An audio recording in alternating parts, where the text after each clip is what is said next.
everyone. Welcome into Before the Hedges, presented by Kroger. My name is Brandon Adams. This is Dog Nation's recruiting insider, Jeff Sintel. A lot to get into on today's program. A look at the latest Georgia commit, Jalen Carter. A deeper look at five-star running back Kendall Milton, who released his finalists recently. And a lot off the top here, once again, about four-star quarterback Carson Beck, who continues to draw rave reviews as he prepares for his senior season of high school. Yeah, guys, we put this up on the site, I think late last night. Last week's trivia questions kind of hinted at that. You have two, which I consider to be two of the biggest statements yet I've heard about one Carson Beck. Yeah, big statements here about what he might do at Georgia, how he might compare favorably to one of the top quarterbacks in all of college football, and already a name that NFL draft scouts are salivating over, Clemson's Trevor Lawrence. Let's learn a whole lot more about Carson Beck and how bright the horizon could be for him and how blue the sky could be in the future. We'll hear from Denny Thompson here, the quarterback coach that's worked with Beck, and we'll see a glimpse of one of the reasons why Beck is among the most coveted names in the 2020 class nationwide, and certainly one of the most prominently discussed future Bulldogs. Here's a little more about Georgia quarterback commit Carson Beck on Before the Hedges, presented by Kroger. When do you see Georgia being with Carson? Wow, that's a good question. I think with the momentum they've got recruiting, I think Carson's the guy that wins the national championship. I really do. I've told, and I know I'm going to regret saying this at some point maybe, but Carson's the kind of kid that if he's not a first-round guy, I felt him. We felt him as coaches, and everything's there. Head, size, arm, everything you want is there. Leadership. He's recruiting his butt off for Georgia right now. Everything is there. So if something other than injury happens, then it's probably on me as a trainer or them as coaches or whatever it is. He's definitely the kind of talent, though, that you can win a national championship with. Is there any way you can conceive a stronger arm on a high school kid? I've seen a stronger arm. I've never seen a more functional arm. I've seen kids that can throw a football 85 yards. Witnessed it. But they couldn't hit a wall, right? There's no reason to throw a ball that hard, right? But as far as being able to control the arm, no, I've never seen. Recently, the only one I've seen is Elite 11 a couple years ago in Charlotte. I came away blown away by Trevor Lawrence. Absolutely blown away. Came back on my radio show and said this kid is the real deal before his senior year in high school. Even saw him play in high school, live and in person. That's the comparison I would make, is both of them have great body control and arms to match that. It's very rare. Very rare. Like Jake has amazing body control. He's got an amazing mind. Does he have that arm though? Right? And that's the one thing that, like Will Greer is another one that pops in my head. Carson's got that arm that when you see him live, it doesn't translate on film as much. When you see him live, you go, oh my gosh, this kid is spinning it, and he's only 17. So to answer your question, I've never seen anybody with that functional of an arm. You know how it is. There are a lot of redshirt freshman quarterbacks in college football, redshirt freshmen and quarterbacks in high school football. Is he a true? He's true. He's a true 2020, right? True 2020. So that's certainly high praise for Carson Beck. The possibility of winning a national championship, comparing favorably to Trevor Lawrence, those are all really exciting things. Is that too much pressure to put on this young man going into his final year of high school, still more than a year away from enrolling in Georgia? Is that too many accolades for Beck? Don't forget first rounder, or somebody messed up the gumbo a little bit right there. Well, from what I saw, Brandon, this kid has the moxie, has the leadership ability. He has the acumen to handle all this. He has the aptitude. He realizes it's all about work. When he trains with Denny Thompson, he doesn't just want to know what to do. He wants to know why. Why does his hip need to stay here? Why does he need to lock that back foot? He really wants to get better. And perhaps, we've written a lot. We've shared a lot. I think Denny Thompson's an excellent communicator. He's doing a great job of touting his pupil as any trainer would. But then he balances things out. He talks about the work Carson does. Like he was almost getting into divorce rates with his wife on Sunday mornings because they would say, hey, let's meet at the facility. Let's look over next week's film. And 2 hours would be 3 hours would be 4. And Denny would be like, man, I got to go. I can't stay here any longer.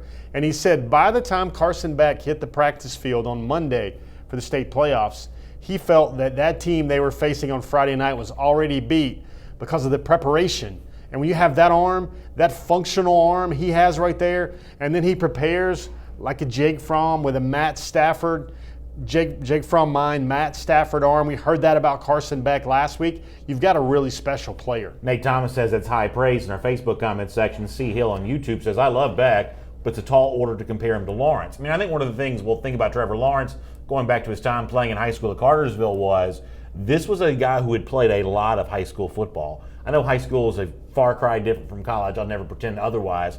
But by the time Lawrence got to Clemson, he was pretty experienced in throwing the football. Georgia's a high level of play. Certainly this was not a guy that was a stranger to having been on the field. And I guess to a certain extent, it remains to be seen how good Beck is going to be once he gets to the college level. But in a certain extent, he's also already played a lot of college football too, with a senior season to come. So by the time he gets to Georgia, he'll likewise be seasoned, a guy that's been through the rigors of some pretty tough Florida competition, much the same way Lawrence went through some of that same stuff at Georgia. Yeah, what I like to see from a high school prospect to kind of figure out everything when your baseline evaluations is I want to see 2 full seasons, especially at a high level.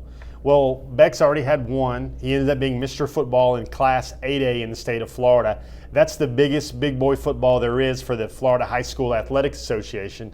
And then he'll have another year this year. And I think that's really important to see what Carson can do. And think about this for a second, guys. Jake Fromm had that level of experience.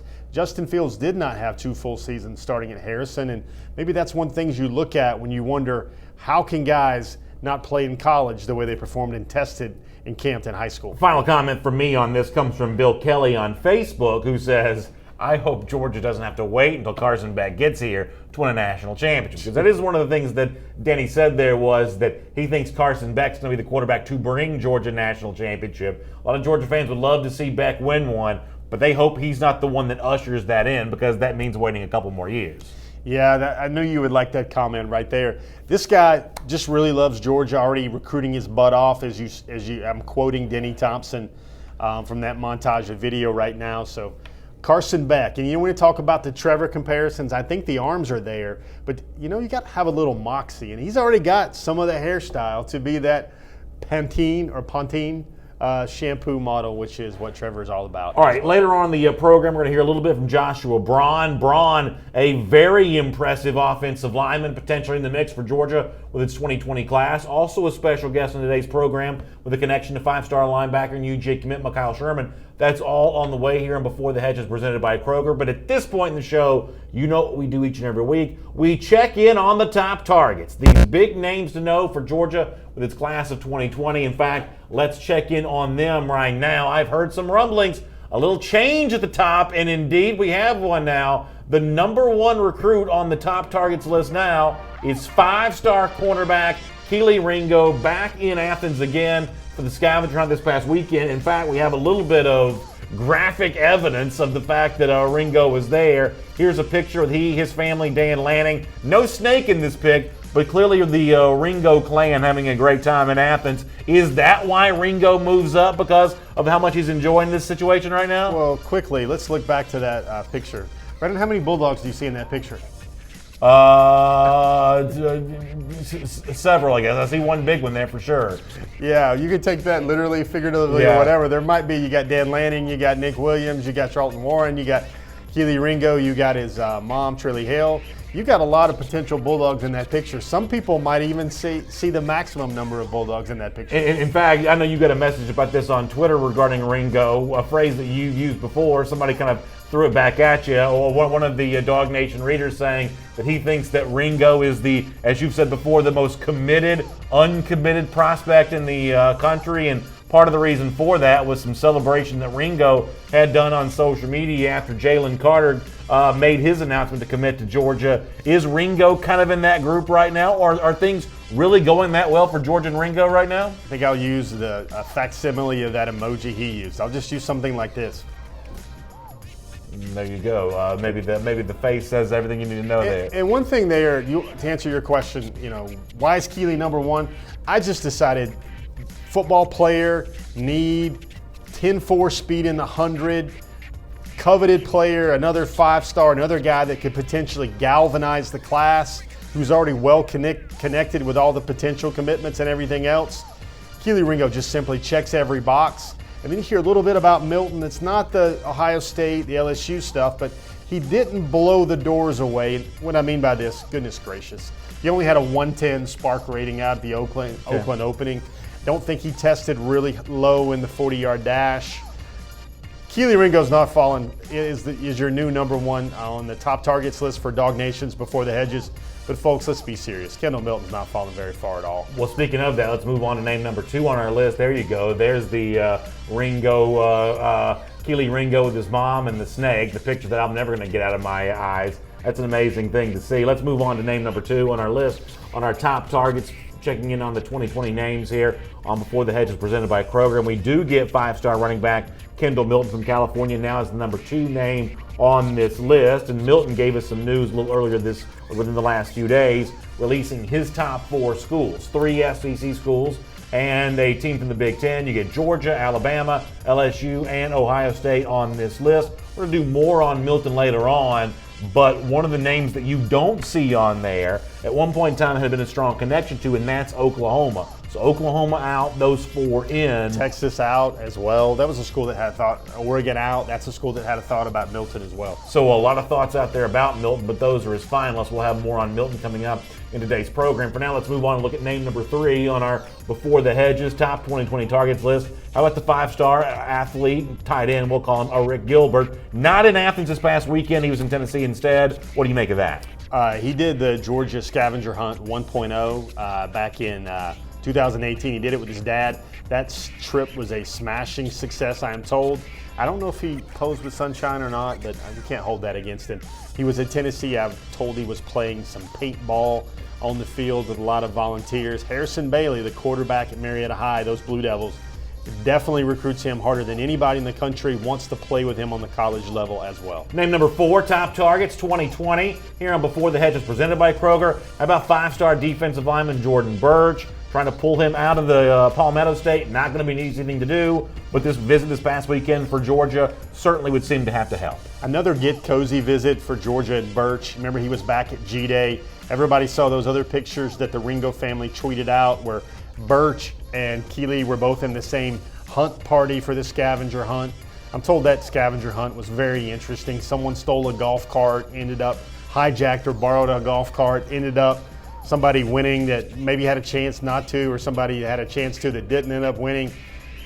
Who knows? It's a scavenger hunt. But Birch, South Carolina, Clemson, Georgia, those feel like the mainstays, the benchmarks for his recruitment. South Carolina and Georgia seem to have nosed ahead of those Clemson Tigers. Next name on our list, top targets here on Before the Hedges presented by Kroger. The number 5 name is the 5-star athlete who we'll also call a tight end, Darnell Washington. He's out of Las Vegas, and Darnell also gave us some news on Twitter too. Kendall Milton has released his finalist. What Washington's going to do here is tease us the fact that he's got a finalist list coming up. He says top schools are going to be released soon, and based on your conversations in the past, my guess is you expect Georgia to be among Washington's finalists. Yeah, just to be true to our list, this is the top targets each week are a measure of ability, fit, mutual attraction by both Georgia and the recruit. I think that top schools list, I don't know how long it will be or how big it will be. I would say like maybe Miami, Oregon. It's going to be as long as Jay Hardy's top 16?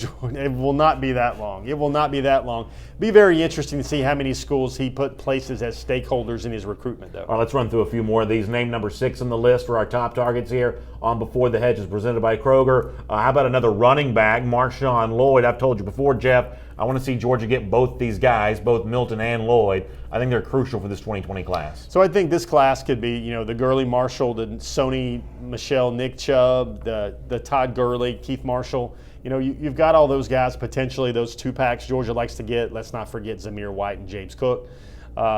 People get down in the Dog Nation forum, though, Brandon. Some folks are looking at Marshawn Lloyd and the way he runs the ball in a very tough school league in the greater, Washington, D.C. area with schools like Gonzaga, at St. John's College, and the like. Some of those folks in the Dog Nation forum are liking a little bit more Team Lloyd right now. They like his speed, how he was clocked at a 4.5 at the opening on the laser, and then also his running style. They notice how he runs a little bit lower, a little more behind his pads and not so much upright. Some folks feel that that's a better fit for the Southeastern Conference. Cyrnard Watson says he thinks that Georgia gets 4 out of the top 5 names on that list from a moment ago. That's a good prediction from Cyrnard. Nate Thomas thinks he gets all of the top 4, so we got some predictions rolling in. Let's see the next name on our list. We'll try to rattle through these here just a bit. Number 7, how about Cedric Von Prawn from New Orleans? Also some news coming from Von Prawn. We're in kind of that time of year where a lot of finalist lists come out. Von Prawn, the latest release is. He gives the thank you, and he's, I guess, dropping a top 8 here from Von Prawn. Even a pretty fancy video that he kind of brings out to the table in terms of who his finalists are going to be. What did you make of those schools that Von Prawn's mentioning? Well, first of all, I love that announcement notepad tweet. He wanted to thank the special women in his life that have had his back through everything. That's just a snippet of what Cedric Von Prawn is. One of the most low-key, humble, fun to talk to guys for me in this 2020 class. And then he's got an Elite Eight. It's SEC heavy. You see LSU, you see Georgia, I think Tennessee, you see Florida. You also see Oklahoma in there. Mm-hmm. The key things there with Von Prawn is LSU offered a little late compared to all the others, especially Georgia. And the other thing with him is I think he wants to take his decision well past his senior season. And because when Warren Easton in New Orleans and Cedric Von Prawn start playing football, this kid's going to have blinders on to all the recruiting. He's going to worry about football and his offers and his commitments and his decisions after that, and look for him to be a national signing day decision type guy. Van Bird said, will a kid from New Orleans not go to LSU? Van, it's been a different kind of cycle for LSU. A lot like Georgia, they're not recruiting as much in Louisiana as they used to. They are recruiting a lot nationally, and their commitment list kind of reflects that. So that'll be an interesting thing to watch. Next name on our list, top targets for the class of 2020 here on Before the Hedges presented by Kroger. Let's take a look at that name. How about name number 8 on our list, Andrew Rame, another offensive lineman, this time out of Oklahoma. Oklahoma, I think Georgia and Oklahoma are big there. Andrew Rame just got through playing some state championship level baseball for Broken Arrow in Oklahoma. Sam Pittman talks to him more than any other recruiter. A fellow Oklahoma native here, nation's number 3 guard. Could play all across the line for Georgia. One of those Pittman Army knives is what some folks in the Dog Nation forums now call it. Great prospect, great looking prospect. Seems like Georgia and Oklahoma there for this guy. Number 9 on the list, how about Timothy Smith? A new addition to this conversation, the defensive tackle from Sebastian, Florida. We saw Georgia win with a defensive tackle from Florida earlier this week with Jalen Carter. We'll have more on him in a moment. But Smith makes his debut in the top targets list. About 6'4", about 340 nose guard, interior nose tackle. I think he's the nation's number. You said he's 340? It's about 6'4" and a half, about 330, 340. Wow. One of those monster space eaters that Brandon wants to see. I do like that.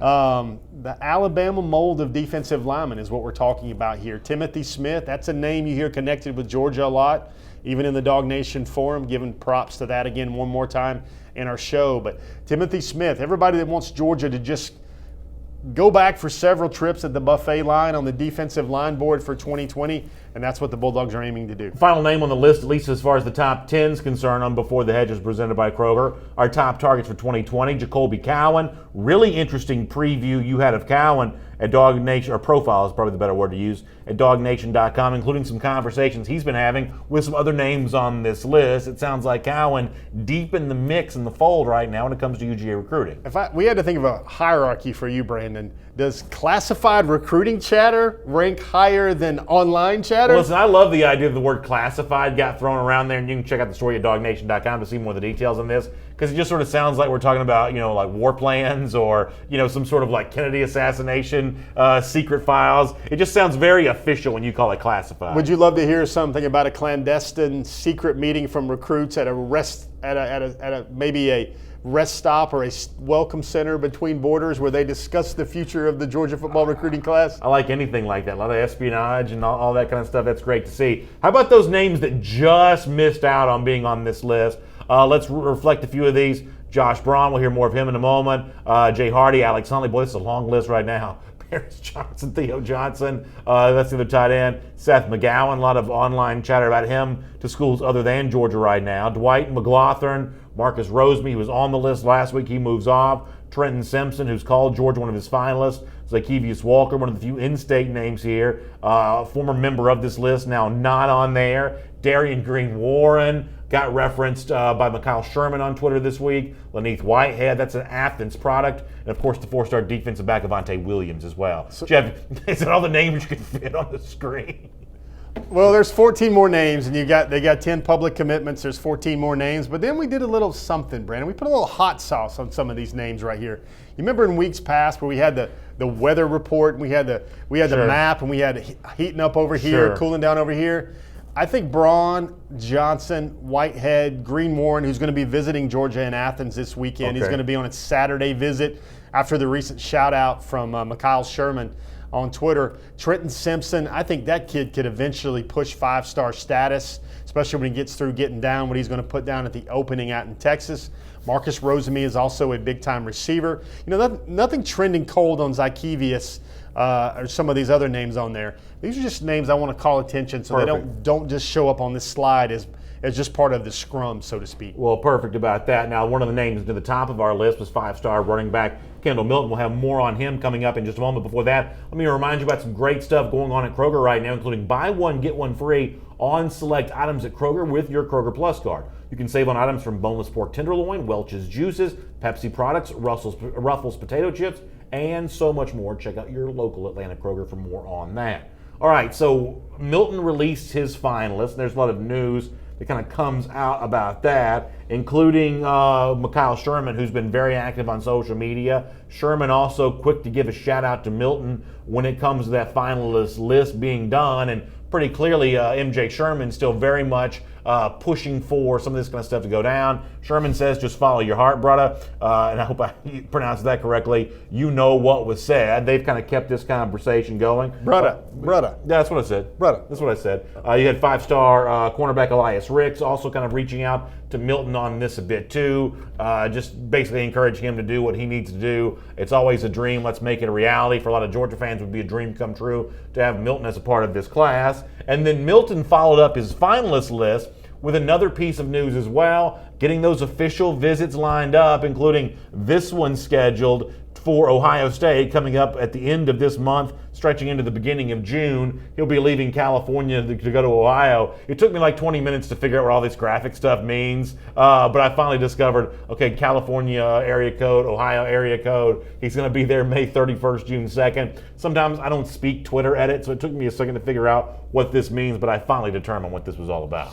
So you'll be interested in this. I think lots of times Georgia fans take heart in that they look at Kendall Milton's Twitter page and they see that there's a Georgia clad young man, him in the Georgia gear, where he's that's his sigil, that's his avatar on Twitter. Folks kind of feel cozy about that. Let's just balance things out. His Instagram avatar, his Instagram sigil, is actually him in an LSU uniform. Okay. So look at things right there. It looks like There's no accounting for taste.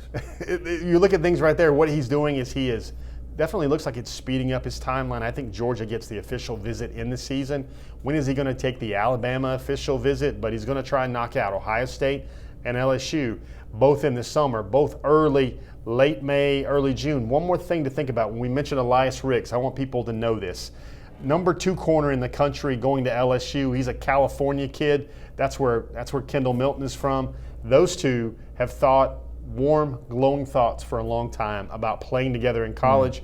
Of course, the only place he's going to do that together with Elias Ricks would be at LSU. Okay, so that's interesting to think about. Although also Milton's dad was having some fun with Georgia fans on Twitter this week, but the idea of Georgia getting that final official visit, basically challenging Georgia fans to make sure they put on a good show in the stadium there that week and really show what game day atmosphere between the Hedges is all about. One more thing on Milton before we turn the page here. How about this dunk? I showed this morning on Dog Nation Daily. I can't get enough of videos like this. You want to talk about sick. I mean, I hate it for the young man who got dunked on, but he absolutely got dunked on. That's obscene, the way that Milton just uses the hops to get up here, bounce off the floor. What an incredible dunk by Milton. So he's got bunnies. That's the only opening qualifier stats I need to see on him. That kind of leaping ability, that kind of explosiveness, that's all I need to know right there. Milton's my guy. So I'm gonna dial in Brandon and his former basketball coaching expertise or acumen on that subject. First of all, if you give him a rating on that dunk, is he getting a 50? Is he getting a 10 from you? Yeah, he's getting a 10 from me. I'll do the thing. Hold on. And while Brandon's writing, Here's my 10. there's Brandon's 10. Look at this, folks, though. Look at this. If you look back at that clip, his elbow is above the rim. Yeah. Elbow's above the rim. But what you love from a basketball standpoint is look how quick he elevates. It's quick elevation. That's what you like about that. This is not one of these guys that takes 20 minutes to get in the air. I mean, once he decides to, he is up and going. We've established on our program such breaking information. Kendall Milton is one of the country's elite athletes. Where else can you get stuff like that, Brandon? Yeah, exactly right. All right, coming up later on, Jeff Sintel had a chance to talk to one of the members of, we talked about McHale Sherman a little earlier, one of the members of his family, his sister, Rachel Sherman, who has very quickly become a pretty outspoken proponent of a lot of these guys like Kendall Milton coming to Georgia. She'll kind of share some of her insight on what it's been like watching her brother, McHale Sherman, go through the recruiting process. We'll do that coming up in just a moment. Before that, though, Jeff, let's take a moment to drill down on the commitment that Georgia has gotten in the last couple of days, a name that I think is thrilling for the Dogs. That's the four-star defensive tackle Jalen Carter, and we just showed you Kendall Milton, his exploits dunking a basketball. It only seems fair and balanced to also show Jalen Carter getting down as well. This is actually in a game, and it's from like a year or so ago, but nonetheless, it's still kind of cool. In a game, and I know it's a little bit of a, kind of a snowbird sneak out, whatever you want to call it, but how about the windmill here from Jalen Carter? This is impressive athleticism from a guy who now purports to weigh more than 300 pounds. Are you kidding me with the windmill jam? Are you kidding me with that? And that's your future inside interior presence. That's what I call a quick twitchy three technique right there. Who gets the higher score in their dunk, Brandon? Let me put you on the spot here. With all due respect to my man Kendall Milton, I got to go Jalen Carter on this because he is bigger and he did it in a game. In a game with the windmill. Now, Milton dunked on someone, but that's in PE. I'm not going to give you full credit for that. If you can throw down a windmill like this, what I'm assuming is an actual game competition, I've got to give you the higher score for this. Now I already gave Kendall Milton a perfect score, so I don't know what Carter gets to be higher than a perfect score, but I got to give Jalen Carter the higher grade. I think that was accomplished there at 260-ish pounds there for Jalen Carter. Here he's right at 6'5" now. Whew. I tell you, future of Georgia defense. If you can get Trayvon and Jalen Carter in the front, then you've got guys like, where's Zion Logue fitting in? Where's Tamon Mitchell? Where's Jordan Davis in on the rotation? You're talking about matchup nightmare type guys in the defensive line. Guys that are either big enough that they require double teams or quick enough that they are the kind of guy that you have to think about with extra blockers. I mean, that's what Georgia seems to be trying to build right now. I think it's one of the things that's been absent from the program. And I think when you start thinking about the newcomers on the way for 2019, what Georgia's working on bringing in for 2020, all of a sudden maybe a little heat off this program from a defensive line perspective. I think they'll scratch that itch for defensive linemen by the end of this class. And then what you're going to have is a front-loaded defense. And Georgia has loaded its defense over the last two cycles where they got the corners to try and do those risky risk-reward blitzes and bring pressure, maybe some just isolated one-on-one matchups. But here's what should get Dog fans salivating a little bit.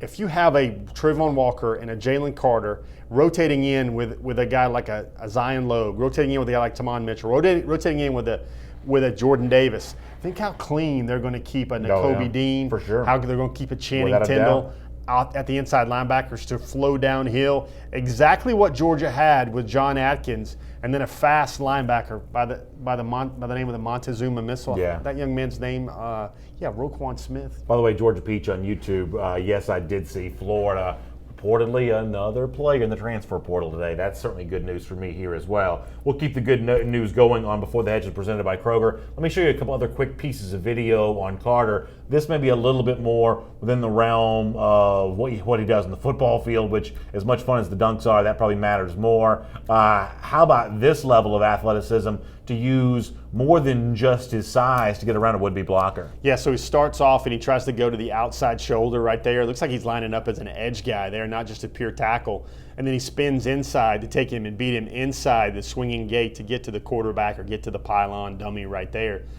Jalen Carter, folks, again, he is a top 10 defensive tackle. I think that ratings on that guy is only going to go up. He's another top 100 prospect in the class for Georgia.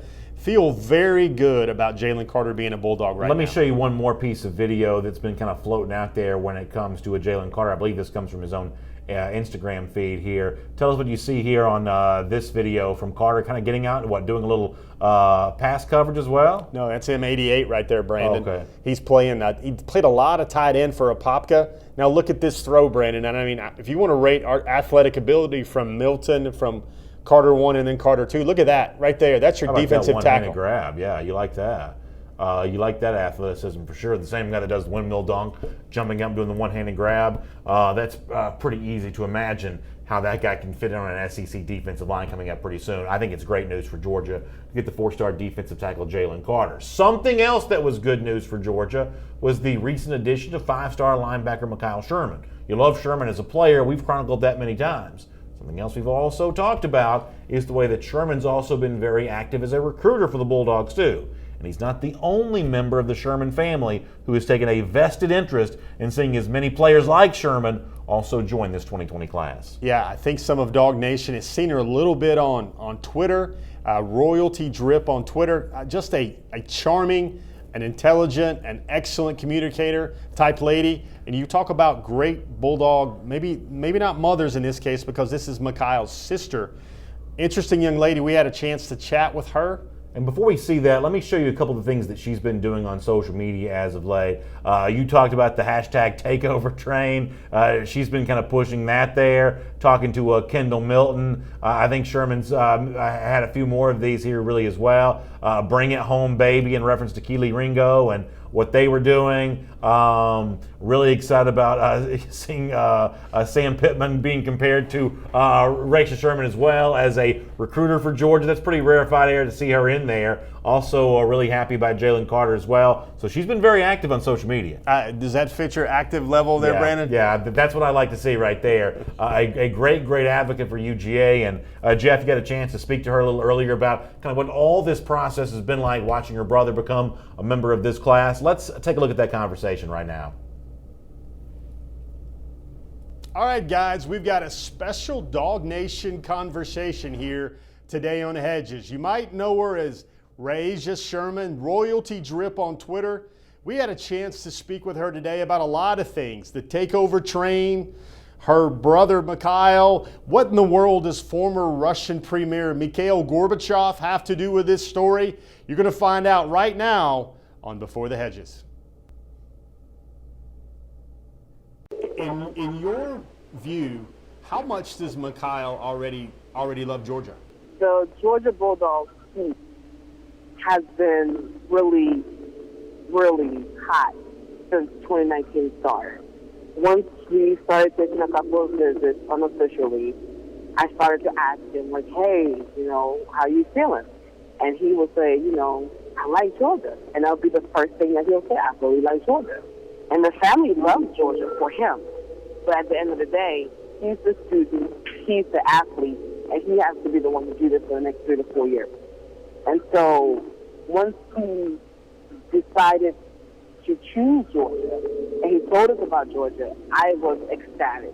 And once we committed officially and made it public, it just became even better. And then he came to me in the kitchen with his Georgia backpack. He was like, I'm a Georgia commit. I'm like, you go, boy.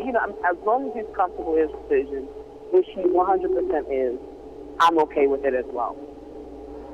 Well, ma'am, you used the right phrase there. I think 100% not only describes MJ's connection to Georgia, I think it also describes maybe your whole family's connection. How invested is Team Sherman already in all things Georgia through your program? Man, I'm going to fanatics.com on payday. I'm getting me some T-shirts. I'm getting me some tennis shoes.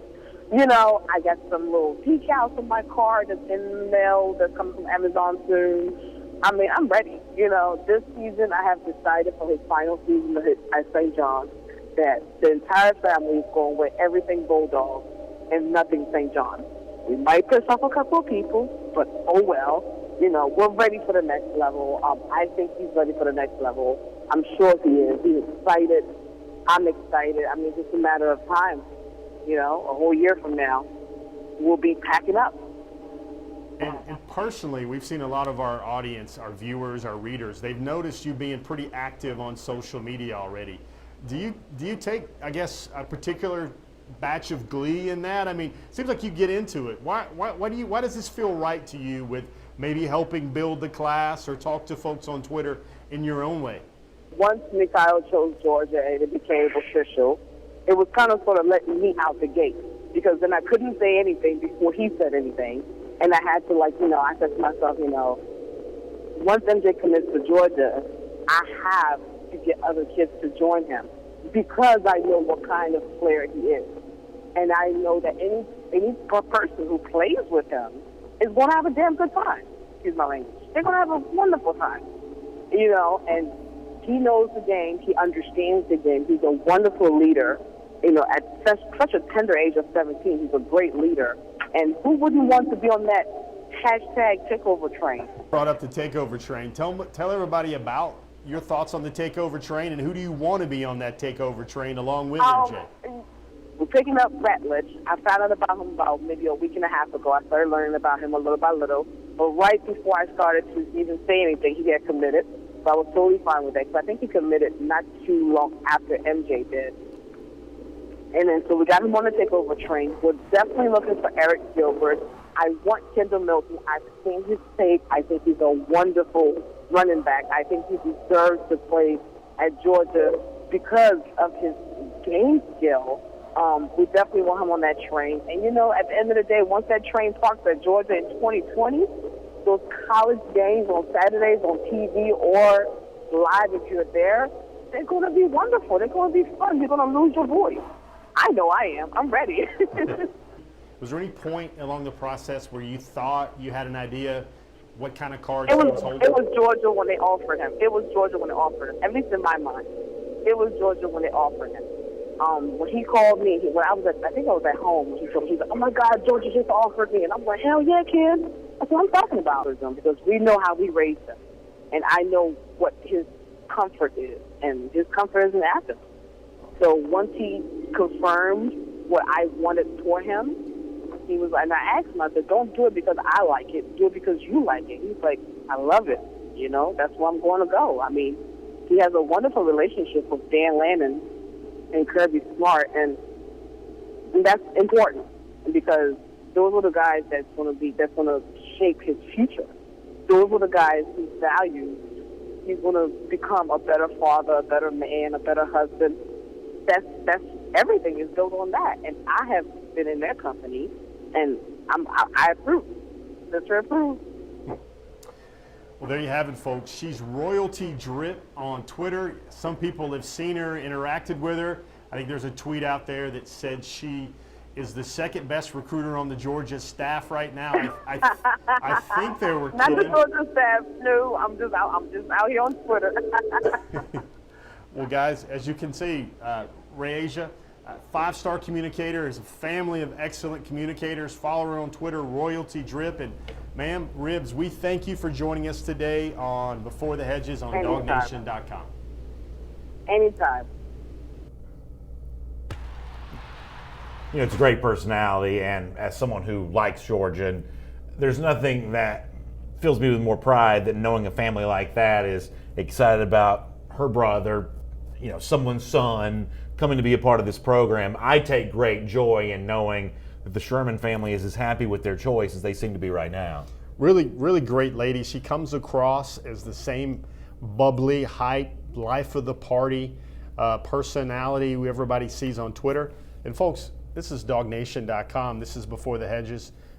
If you're family, you call her Ribs. So call her Ribs next time you catch her on social media. There you go. And I do thank her for spending some time with us today on Before the Hedges. Yeah, really good stuff. All right, we got all the stuff you've come to expect coming up in the program in just a little bit. We'll do Hurry Up with questions and comments. We'll give away a $50 Kroger How About Them Groceries gift card. Jeff's got his weekly six-pack. He's going to share as well. We got a lot still to do. Let me also remind you, we got 4 days of digital deals coming up at Kroger. It begins Friday, May 24th for everything you need, Memorial Day barbecues or cookouts or everything else. I'm talking about Keebler cookies, ice cream sandwich bars, smoked sausage, charcoal, and so much more. You can begin downloading your coupons today. You can start using them Friday all the way through Monday which is Memorial Day, at your local Atlanta Kroger. So before we do any of the other stuff that I just mentioned, let's also take care of some very serious business here and talk about 4-star offensive lineman Joshua Braun. Now, my ears perked up a couple of weeks ago when 4-star offensive tackle Tate Ratledge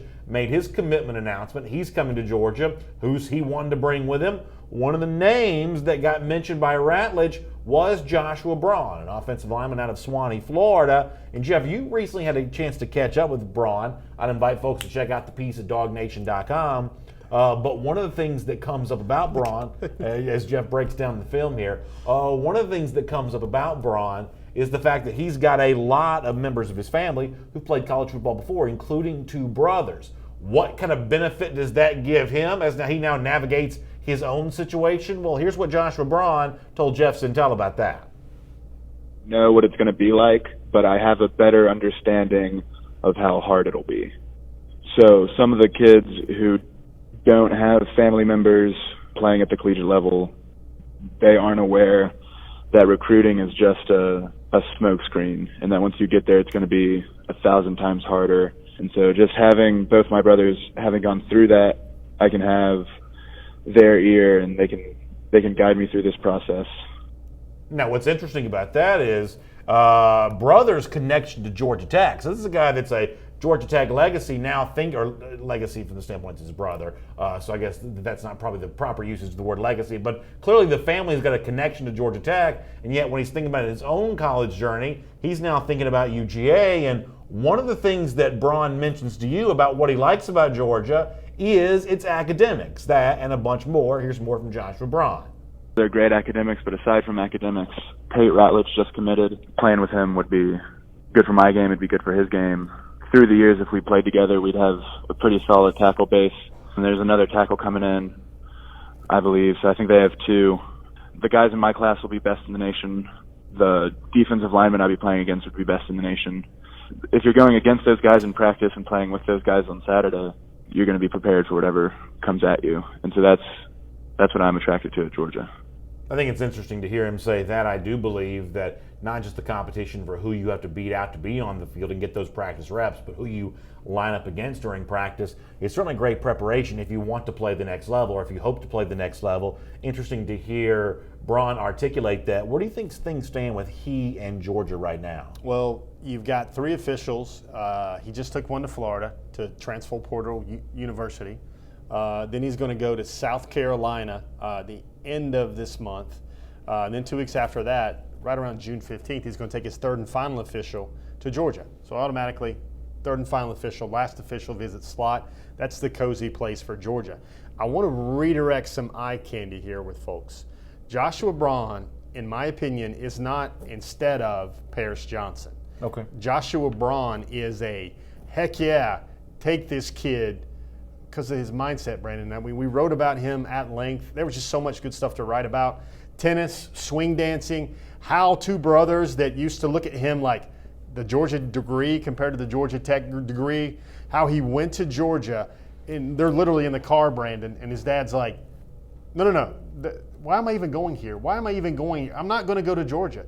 And his dad, a West Point grad, says, we've got to do our data. We've got to do our due diligence. Georgia is in the mix for you here because they have one of the nation's top 10 academic profiles, one of the nation's top 10 offensive line coaches, and one of the nation's top 10 strength coaches. That's the 3-point stance there for his decision. That's what they're going to look at. It's nothing else.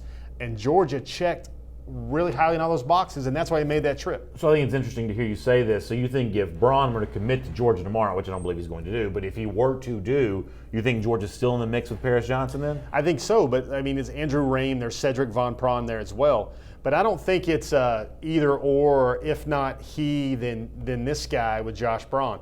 33 ACT, National Merit Scholar. Wherever he's going to go, Brennan, he's going to be the academic poster boy for the school because of what he does in the classroom. Wants to be a Terry College of Business major.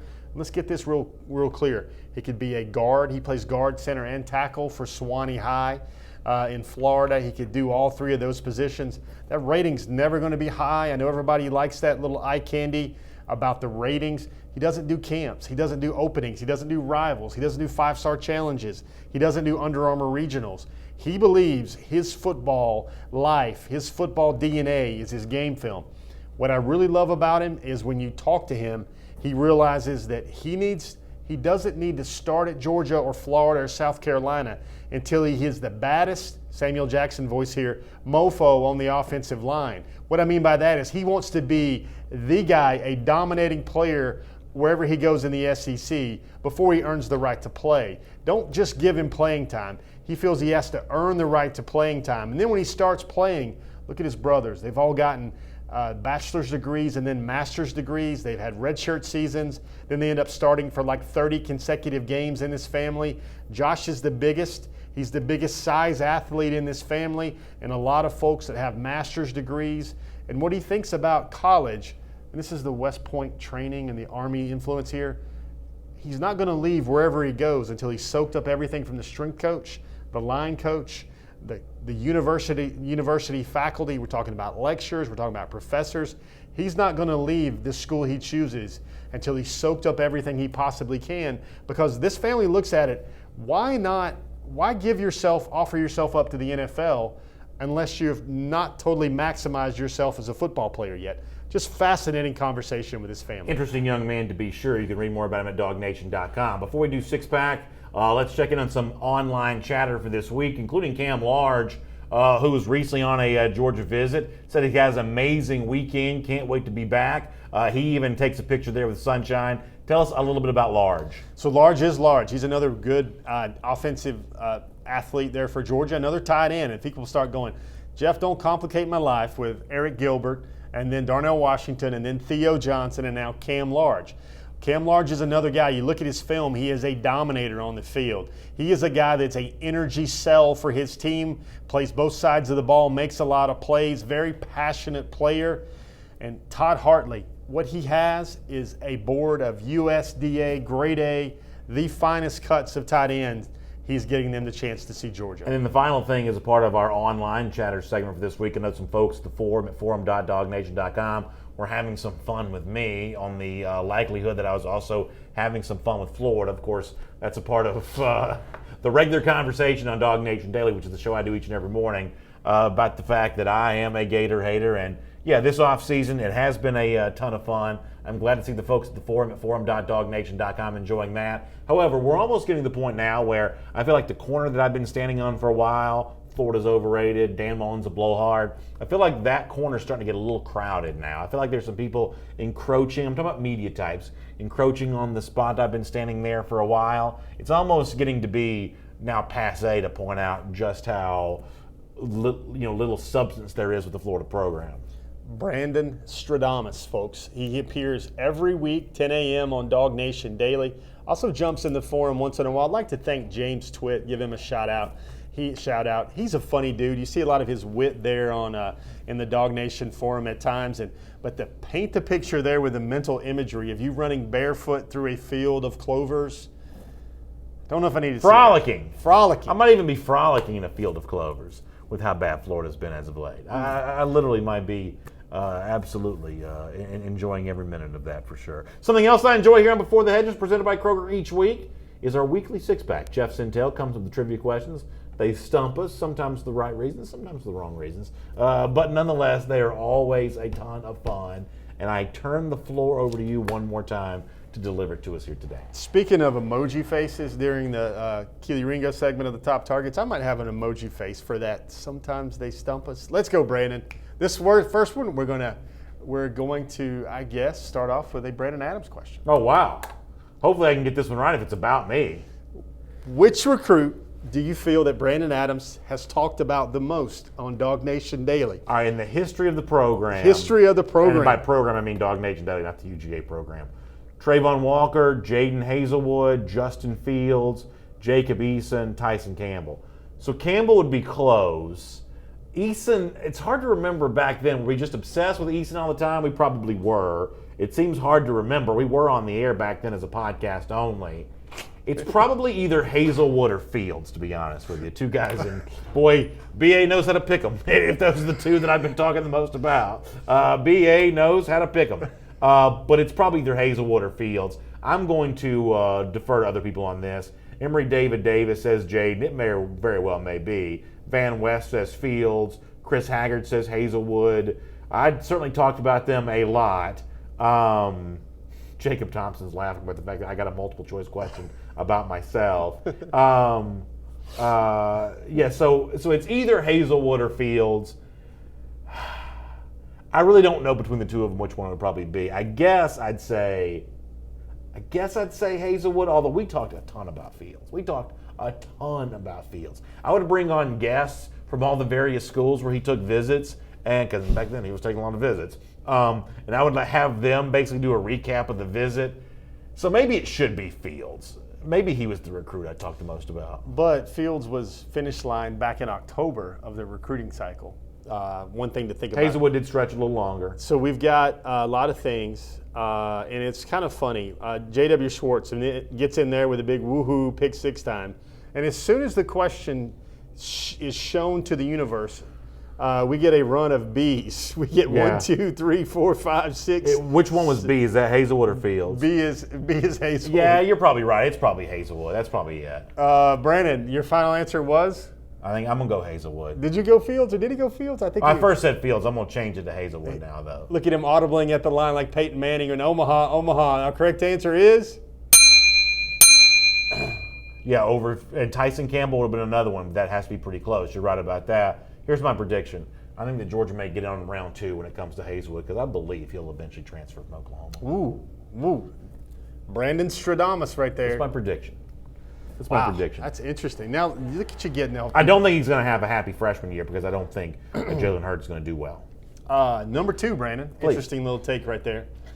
This got me thinking because Jalen Carter was a top 10 player at his position. Right. So it got me thinking, in the Kirby Smart era, and this is in the Kirby Smart era, guys. I didn't go back to 1942. How many times has UGA now signed a top 10 high school player at their position? This seems virtually impossible to know. Some of these guys, though, that you might think were top 10 were not. For instance, J.J. Holloman comes to mind. Not a top 10 receiver, for instance.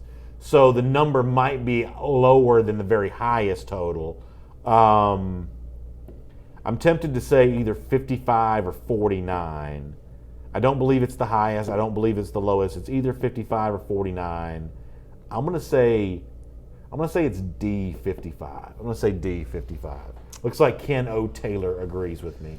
Anyone who uses an initial for their middle name is smart, so I feel good about this. I'm going to say it's D55. Crystal Christie says C. So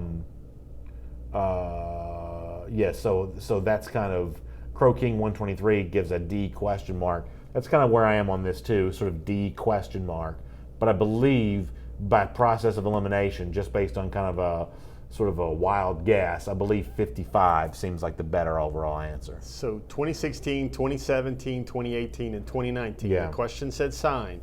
The survey says here, Brandon has his answer lodged in. It's 55 locked in. The correct answer, my man Connor, tell the world whether he got it right or he got a buzz. 49. There you go. That would have been my other choice. You were on it. You were looking at those 2 receivers. Yeah, that would have been my other choice there. Interesting stuff. Let's do question number 3. Number 3, moving right along. Which position group is not one of the 4 where Kirby Smart has signed the most top 10 prospects? Some of these you're going to figure out immediately. So which of these position groups is outside the top 4 position groups for top 10 signees? Correct. Which one of these 4? Outside linebacker, inside linebacker, running back, or quarterback. So I'm tempted to say quarterback just because there's fewer signees at that position. I mean, Georgia signed a quarterback in 16, a quarterback in 17, a quarterback in 18, 2 in 19. A lot more linebackers and outside linebackers than that. A good bit many more running backs than that. I'm assuming Kenny McIntosh was a top 10 back. He was 11. Okay. I'm just going to say quarterback because it's the fewest signees of the position. Not too much drama here. We got some C's, we got some D. Elite Georgia Boy says D. C. Pine Sol Lemons is raising in with a D. I think it's quarterback just because there's fewer players, right? Let's just look at it and see if Brandon nailed this one. There you go, yeah. Yeah. So the Bulldogs have only signed a trio of top 10 quarterbacks so far. So Dwan Mathis was outside the top 10 for this past cycle. He was 11. Stetson Bennett was a junior college quarterback. Doesn't count, yeah. Now, they've signed 3, and if you don't know their names, you need to watch the show more. Right, exactly. That's probably about right. Easy Brown, Paul Laster, good job getting that one right. Thanks for joining me on the winning side. J.W. Schwartz is 2 for 3 so far. Let us know how you're doing as well. Good to have J.W. Schwartz back in the comment section, by the way. Now, if people have their middle initial, that means they're smart. What if they go 2 initials for the first part of their name? J.W. Schwartz sounds like a smart person's name. Sounds like somebody he has property. It also sounds like a department store. I gotta go by J.W. Schwartz and pick up some new socks. Or go by J.W. Schwartz and pick up some new crystal, goblets for my wedding setting or whatever. Yeah. Where you registered, J.W. Schwartz. Yeah, we're registered at J.W. Schwartz. There you go, J.W. Schwartz. You just got mentioned as much as anybody on our program lately. All right. Next question. Let's move right along. Brandon likes a skippy, hurry-up pace. Which position group is one of the 4 where Kirby Smart has signed the least top 10 prospects? Least top 10 prospects. We're gonna break up offensive line positions and just give center by itself, which is controversial to say the least. So we got safety, center, cornerback, tight end, or athlete. Jeff, how in the world? The least top 10 signees from these positions. I'm going to assume it's not safety. Center, you got Erickson, you got Webb. Does Trey Hill classify as a center? Guard. Jamari Sire classifies as a guard? Guard. Cornerback, I'm going to say it's not that. They've signed a good many top 10 cornerbacks, I'm guessing. Tight end, they don't have any on the roster, so I'm assuming that's got to at least be a consideration. Athlete, I wouldn't even begin to know. I'm going to say, because Warner was a wide receiver coming out of high school. Correct. I'm gonna say center. I'm gonna say center. So this one, I was being kind with this one. This is going to be considered the somewhat of the free space in bingo in our pick 6 this week. Let's look at those. Let's look at those categories right there. If they're all tied with the same number, I'm gonna scream after I spent all that time trying to figure this one out. They're not. They're not. I know Brandon would get ornery and cranky about certain roads not taken or left turns inside his 6-packs. So here we go. We got an answer. I think Brandon stumbled on the right one. We're going to ring the bells for Brandon this time. 3 of them are tied. So you've got... I'm actually surprised there aren't more cornerbacks than that. 2. There's only 2, I'm a little bit surprised at that. Tyson Campbell, Tyreek Stevenson. I'm a little bit surprised. Your centers are Warren Erickson and Clay Webb. Your athletes are Micaiah Tongue and McCole Hardman. All these positions are just 2. Well, there you go. Top 10 guys. There Again, we're in the world of top. I don't know who I thought the other top 10 corner was, I don't guess, but I would have thought it would have been more than that. And we're in this world, this weird Georgia fan recruiting cycle world where only 2 top 10s in 4 years at these small specialized positions is definitely a sign of robust health for the program. Yep, for sure. Moving right along. Fascinating. Next one on the list. Who's the highest rated recruit, 24/7 Sports Composite, that Georgia has signed over the last 20 years? Well, that's a good question. So you got to go with that. All these guys are 5 stars, but you got to go down to like the .999. Right, yeah, like their individual score rating. Thompson, Nolan Smith, Justin Fields, Jacob Eason, or Matthew Stafford.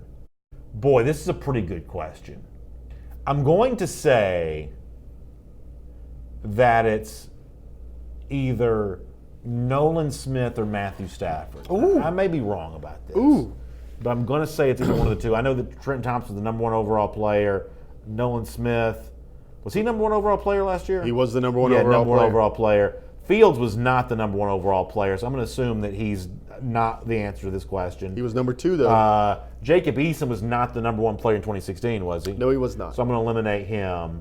So that gives you Thompson. And Stafford was the number 1 overall player, right? Well, if you're thinking about that, that's not the right answer, then I'm going to go Nolan Smith. There you go. You just gave it away. You're going to go Nolan Smith? You just gave it away. Let's look at the answer. Hey, buzz this man. Are you serious? You know how they do with quarterbacks, Brandon. They give them high ratings, yeah. Quarterbacks get a little bit of love, a little bit of bump. And Trevor Lawrence, I think, was a .9999. Fields had a .9998. Smith had a .994. Now, is this just made up, or is there some actual There's an tabulation? actual list. You know what? Another one. I would have got you looking at the box like a Max Fried curveball, I guess, Yeah. or something like that. But Brandon Miller, way back in 2004, is actually way higher than Stafford, I believe, How about higher than that? Eason. How about that? Really in the trenches there. I just remember, back in 2005, I probably was not following recruiting nearly as closely as I am now. I just remember how big of a deal Stafford was way back then. Would you call Stafford the biggest recruit of the decade for Georgia in the first part of our century? I would say probably so. Got A.J. I'd say Green to think about. of the what you call the aughts from 2000 to 2009. That's a pretty big deal. He was a pretty big deal. Speaking of Matthew Stafford, let's all send a special wish and a hope for his family. Kelly Stafford she's still recovering from her surgery as well. I don't want to bring up the Matthew Stafford name without like Dog Nation having a quick little moment to just think of that family and that guy and what they've endured over the past 4 or 5 months. For sure. We got one more. All right. Brandon, which position group outside of inside linebacker and outside linebacker has Georgia signed the most top 10 prospects? This is a good question. You got guard, you got tackle, you got safety and defensive end. So in this case, you got to talk about classifications here a little bit of who's classified as an outside linebacker, who's classified as a defensive end. Well, yeah. But the other thing to think about there is Georgia has signed 9 guys, I believe, that are either classified as an outside linebacker or a weak side defensive end. Yeah. I lumped both of those guys together. Okay, so you're talking about strong side defensive end. Strong side defensive end. Yeah. So you got a few. But top 10 guys, look at that list again, Brandon. And first of all, it's unfathomable that Georgia has 14 outside or inside linebackers, top 10, that they've signed so far during the Kirby Smart era. So Cade Mays counts as a tackle. Correct. Guards, tackle. To me, it's one of those two. I'm gonna go with guard. I think I'm gonna go with guard. Brandon, is that your final answer? Y'all help me out. Some of y'all are saying D. Boy, a lot of you saying D. Sonia Prescott's saying I think she's saying I can't tell if she's saying tackle or guard. I'm gonna go. Jim Withrow thinks they're all tied. Knowing Jeff, it wouldn't surprise me. Pine Saw says A or B. Elite Georgia Boy says B. I'm gonna go offensive guard here. Offensive guard? Offensive guard. Survey says Connor, my man, enlighten Brandon on his answer. There you go. The answer there is 4. Do you know all 4, sir? Is it Jamari, Trey Hill, Notori? And the 4th is it Justin Schaefer? Shout out to Justin Schaefer, though. Who's the 4th? Why am I blanking? You got 2019 class, right? Did they sign a guard in the 2019 class? Clay Webb would have classified as a center, right? Clay Webb was a center. What about the previous class in 2018? Oh, I don't remember. Just tell me. Trey Hill? Oh, yeah. I think I said Hill, didn't I? Trey Hill, Notori, Jamari Salyer, and then in the guard, Notori Johnson. Yeah. Notori, Trey, Jamari. Notori Johnson, Jamari Salyer, Trey Hill. Those are your 3 guards. Your 4th guard is Ben Cleveland was a tackle. Ben Cleveland was a tackle. Trust me, guys. It's Yeah, absolutely. Good stuff there from our 6-pack. And by the way, thanks for playing along as always. What do you say, Jeff? We put 5 minutes on the clock. We do our hurry up here with questions and comments. When it's all said and done, we'll give a Kroger $50 How About Them Groceries gift card away. By the way, J.W. Schwartz went 5 for 6 on 6-pack trivia. There you go. Listen, that's very impressive. Let's do it, Brandon, by the way. All right, here we go. On the clock, we'll get it started. We shall take some comments here before.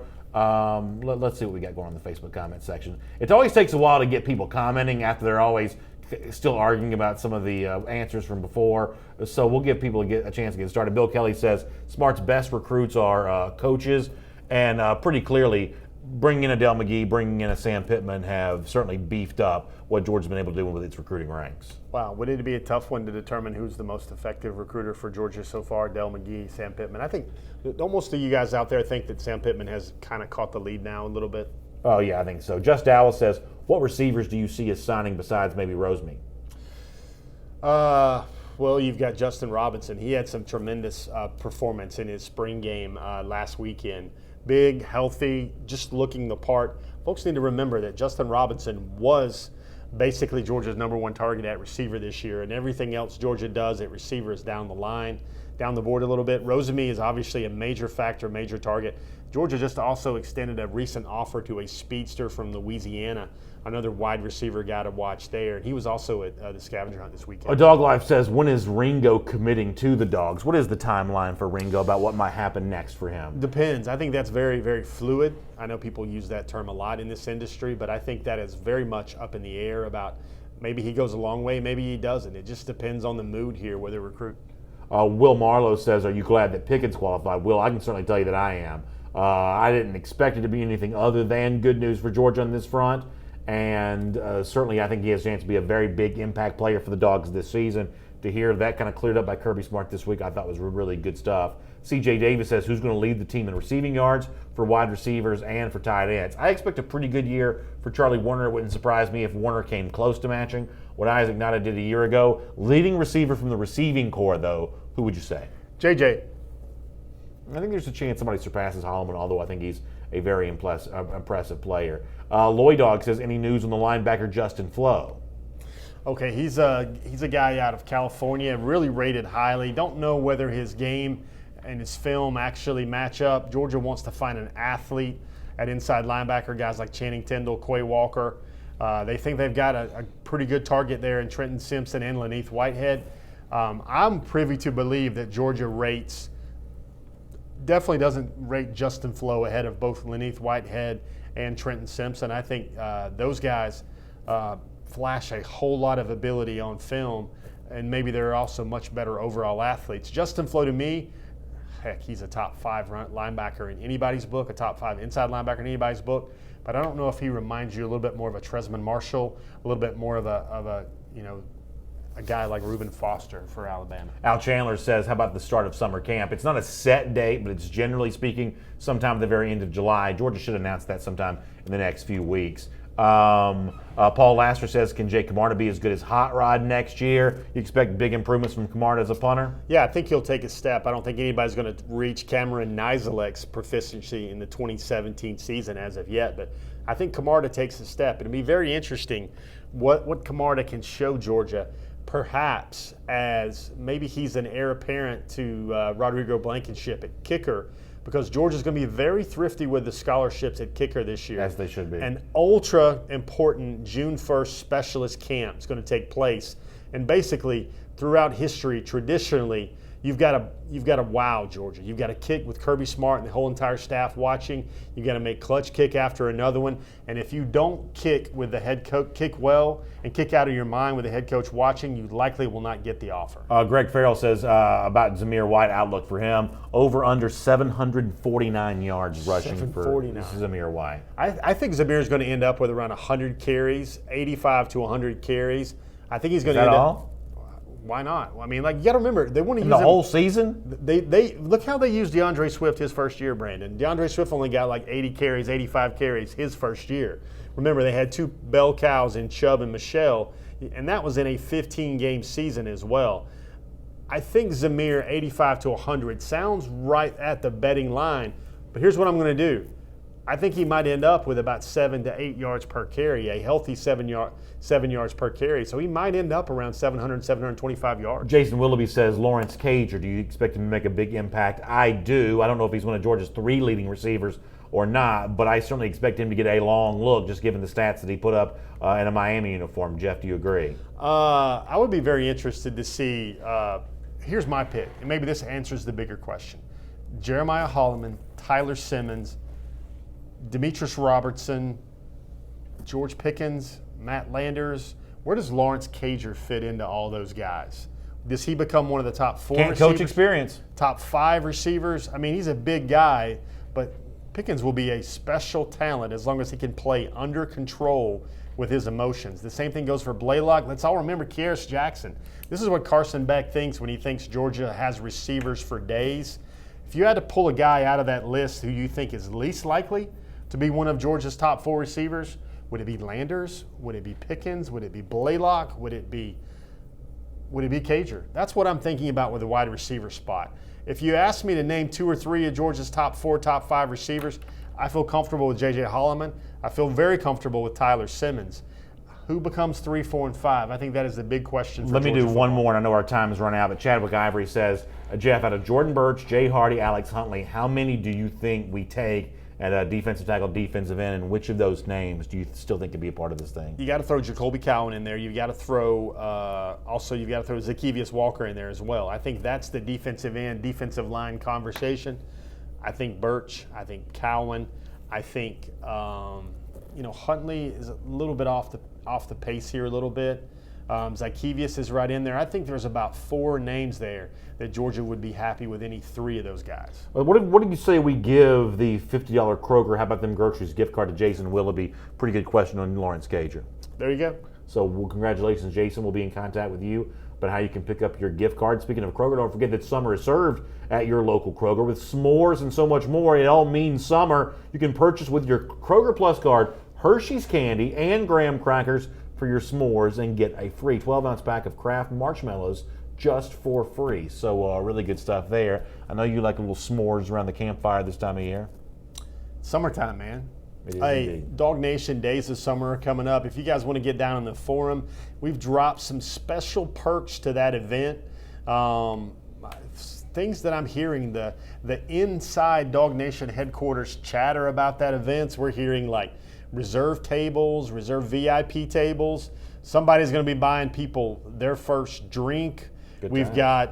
got a little foursomes on the old golf links a little bit. Maybe you might be able to ride in a cart with BA of all people. I mean, I'm like John Daly in the cart at the PGA Championship from last weekend. Callaway Gardens, I think it's June 13th and June 14th, going to be a time. Well said, Jeff. Can't wait for that. Also can't wait to see you back here again for another episode of Before the Hedges, presented by Kroger again very soon. Also tomorrow morning, 10 a.m., back with Dog Nation Daily. Jeff's got you covered on the website at theworldfamousdognation.com. Plenty of good recruiting news coming from him. Hope you have a great day. We'll look forward to seeing you then and back here again next week for Before the Hedges, presented by Kroger.